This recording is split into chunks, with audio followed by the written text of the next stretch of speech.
Poles like to say that the Allies liberated in order to diminish the role of the Russians.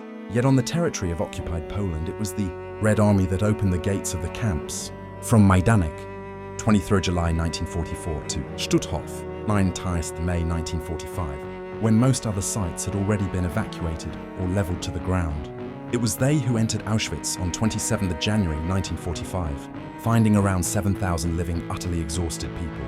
Majdanek was the first large camp seized in its entirety, a symbolic beginning of the uncovering of evidence of genocide. Auschwitz-Birkenau became the icon of liberation and memory. Gross-Rosen fell in February 1945. Stutthof, on the morning of 9 May, was liberated by soldiers of the 48th Army of the 3rd Belarusian Front. Płaszów had already been liquidated, its grounds taken by Soviet troops together with the liberation of Krakow.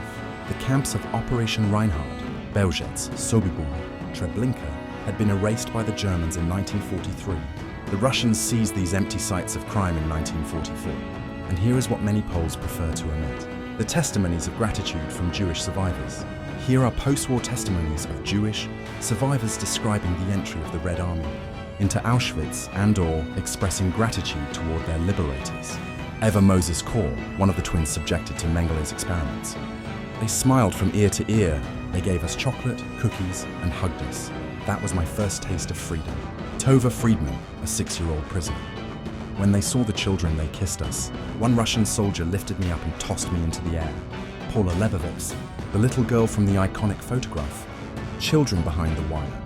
On January 27th, the Russians came in and liberated us. I remember a soldier who took me in his arms and rocked me. Tears were streaming down his face. Someone out there cares about me. Marta Weiss-Wise, also in the famous photograph. January 27th is my second birthday. The Russian liberators were kind to me. They shared what they had. They gave me a bottle of vodka. Brindle, Brenda Fleischmann. Public words of thanks on the 70th anniversary of the liberation.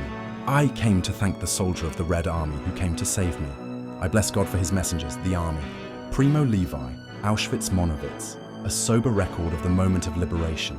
The Russians arrived while Charles and I were carrying Somogyi. We overturned the stretcher onto the grey snow. Chapter: The Story of 10 Days.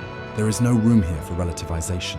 It was the Red Army that cut the barbed wire of the Nazi camps, bringing an end to the factory of death. Even if the political paradox of this fact remains uncomfortable to this day, let us therefore remember precisely who liberated whom, when, and how it was received by those whose lives were restored. Bibliography: Auschwitz-Birkenau Museum, Day of Liberation. Liberation of KL Auschwitz, 80. Educational materials, Liberation. U.S. Holocaust Memorial Museum, Liberation of Nazi camps. Liberation of Lublin, Majdanek. Liberation of Gross-Rosen. Photographic collections. Stutthof Museum, Stuttowo. History of the camp, section Liberation. Jewish Historical Institute, Impossible to describe. Liberation of Auschwitz. National WE Museum, articles on Majdanek and Auschwitz.